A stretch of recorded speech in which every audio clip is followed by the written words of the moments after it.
Hello friends, कैसे हैं आप सब। थर्ड ईयर आज की क्लास में हम लोग एक नई टॉपिक को डिस्कस करेंगे। ये जो टॉपिक है ये है मानव में पाचन, जो कि सीटेट के साथ साथ किसी भी कंपटीशन के लिए इम्पॉर्टेंट है। ठीक है, चलिए हम डिस्कस करते हैं और हम लोग एक एक चीज़ को यहाँ पे समझने की कोशिश करेंगे। ठीक है, तो देखिए हम लोग खाना कैसे खाते हैं, तो मुँह से खाते हैं। जैसे ही हम लोग खाना खाते हैं तो आपको पता है कि जैसे हम लोग मुँह में चबाते हैं तो उसमें सैलिवा होता है। ठीक है, और वहीं से जो रहता है ना, खाना का पाचन जो रहता है वहीं से मुंह से ही स्टार्ट हो जाता है। तो फिर ये जो खाना रहता है वो पचता है और फिर पचने के बाद फिर उसका उपयोग होता है, जो कि पूरे बॉडी में जो रहता है आपका डिस्ट्रीब्यूट होता है। फिर पूरे बॉडी जो है उसका उपयोग करता है। ठीक है, और ऐसा भोजन जो कि पचा हुआ नहीं रहता है वो जो रहता है मल के रूप में बाहर निष्कासित हो जाता है, यानी बाहर निकल जाता है।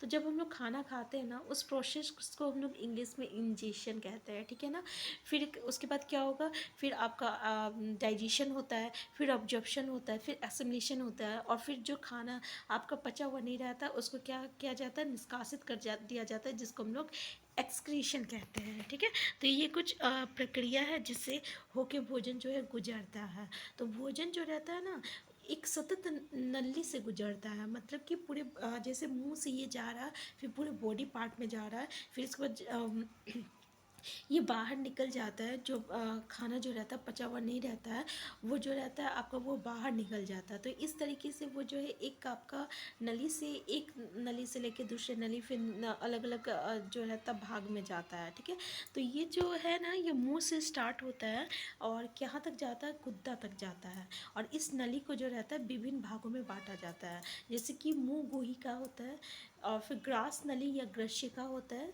फिर आपका अमाशय होता है। ठीक है, फिर शुद्रांत होता है, फिर आपका बृहदांत होता है। ठीक है, शुद्रांत को हम लोग छोटी आंत कहते हैं और बृहदांत को हम लोग बड़ी आंत कहते हैं। ठीक है, जो कि मलाशय से जुड़ी होती है, और फिर आपका मल द्वार होता है जिस अथवा गुद्दा। ठीक है, तो ये आपको याद रखना पड़ेगा कि ये जो है जो नली है वो किन किन पार्टों में जो है किन आपका डिवाइडेड है, या किस किस भागों मतलब कि नली जो है किन किन विभिन्न भागों में बांटा गया है, तो वो कौन कौन सा भाग है। ठीक है, तो ये आपको याद रखना होगा। जैसे कि आप यहाँ पे देख रहे हैं, भोजन जो रहता है ना, जैसे विभिन्न विभिन्न भागों में जाता है, पता है वो क्या होता है, आपका जितना भी पार्ट होता है ना, वो आपका अंदर से एक मतलब कि ये निकालता है, एक रस निकालेगा, जिसको हम लोग पाचक रस कहते हैं। ठीक है, और यही रस जो रहता है ना, ये जो भोजन रहता है वो जटिल के रूप में रहता है, उसको क्या करता है, सरल रूप में क्या करता है, बदलता है। और इसी को हम लोग क्या कहते हैं, आपका डाइजेशन मतलब पाचन कहते हैं। ठीक है, और पाचन कहते हैं। तो आहार नाल एवं समृद्ध ग्रंथियाँ मिलकर जो है पाचन तंत्र का निर्माण करते हैं। मतलब जैसे यहाँ पे आपका हो गया लाल ग्रंथि, ठीक है, यकृत और अग्नाशय, ये तीनों जो है ये आपका क्या निकाल रहा है, पाचक रस निकाल रहा है। और यही पाचक रस क्या कर रहा है, आपका भोजन को जो रहता है सरल रूप में आपका बदलता है। तो ये जो ग्रंथियाँ होती है इसी को हम लोग क्या कहते हैं, पाचन तंत्र कहते हैं। आप यहाँ पे फिगर में देख सकते हैं, जैसे कि आपका मुंह गुहिका है, यहाँ पे लाल ग्रंथि है, फिर ग्रशिका में हो क्या ये आता है, फिर अमाशय में आता है। ठीक है ना, आमाशय में आता है, फिर आपका शुद्रांत में जाता है, फिर आपका बृहदांत में जाता है, फिर आपका मलाशय और में जाता है या गुर्दा में जाता है, फिर वो क्या होता है, बाहर निकल जाता है। ठीक है, तो मुख और मुख गुहिका देखते हैं क्या है। तो इसमें क्या होता है, भोजन को जो है हम लोग अपने मुंह से ग्रहण करते हैं, और इसको हम लोग अंत ग्रहण कहते हैं। ठीक है, जिसको हम लोग इंग्लिश में इंजेशन कहेंगे, अंत ग्रहण कहते हैं। तो जब हम लोग खाना खाते हैं ना, तो वहाँ पे हम लोग का मुंह में दांत भी है। तो ये पता है अलग अलग दांत होता है, जो कि अलग अलग फंक्शंस के लिए होता है। जैसे यहाँ पे दांत का प्रकार दिया हुआ है, ये जो आगे का दांत है ना, इसको हम लोग कृतंक कहते हैं, फिर रदनक कहते हैं, फिर आपका अग च्वैनक कहेंगे, फिर आपका च्वैनक होता है। ये 4 तरह का दांत है। ठीक है, जैसे कि इस दांत से अगर हम लोग जब कोई भी चीज़ खाते हैं ना, तो इससे काटते हैं। फिर इधर वाला दांत जो रहता है ना, ये साइड वाला दांत, इससे हम लोग टीयरिंग यानी खींचते हैं। फिर लास्ट वाला जो दांत होता है ना, उससे हम लोग चबाने का काम करते हैं। तो अलग अलग दांत जो रहता है ना, उसका अलग अलग जो रहता है काम होता है। जैसे यहाँ पे जो दिया हुआ है, निचला चबड़ा, ऊपरा चबड़ा, ठीक है, सॉरी ऊपरी चबड़ा, तो कर्तन एवं दर्शन वाले दांत, फिर चीरने एवं फाड़ने वाले दाँत, फिर चबाने एवं पीसने वाले दाँत। कौन सा दाँत का क्या क्या कार्य होता है, तो ये सब आपका यहाँ पे दिया हुआ है। तो ये हम लोगों को पता है भाई कि दाँत जो रहता है ना, ये दो प्रकार का होता है, जो कि एक दूध का दाँत होता है, एक अस्थायी दाँत होता है।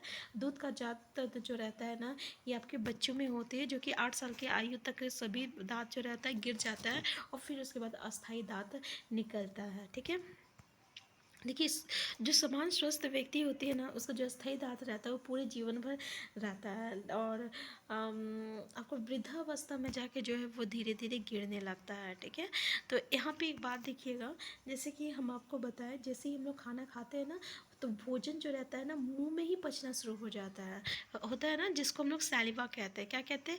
सैलिवा कहते हैं। तो इसको हम लोग लाला रस कहते हैं। ठीक है, तो यहाँ पे एक एक्सपेरिमेंट करेंगे। तो इसमें एक उबला हुआ चावल लेते हैं और एक हम लोग उबला हुआ चावल लेंगे, जिसको हम लोग थोड़ा सा दांत से चबा के इसमें डालेंगे। फिर उसके बाद हम लोग देखते हैं ना, तो पता है ये चावल ना जल्दी पच जाता है। क्यों? क्योंकि इसमें लाल रस रहता है, यानी सैलिवा रहता है। इसके कारण ये जो चावल रहता है ना, इसका डाइजेशन जल्दी हो जाता है। ठीक है, अब देखिए हम लोग चबाने में आपका जीभ का भी इस्तेमाल करते हैं ना, जीभ का इस्तेमाल करते हैं। तो यहाँ पे जीभ से भी आपका रिलेटेड एक क्वेश्चन आता है, जैसे कि आपका ये जो जीभ का पार्ट दिया हुआ है। ठीक है, तो अलग अलग जीभ में ना अलग अलग पार्ट होता है, जैसे आगे का होता है, साइड का होता है, बीच का होता है और पीछे का हिस्सा का होता है।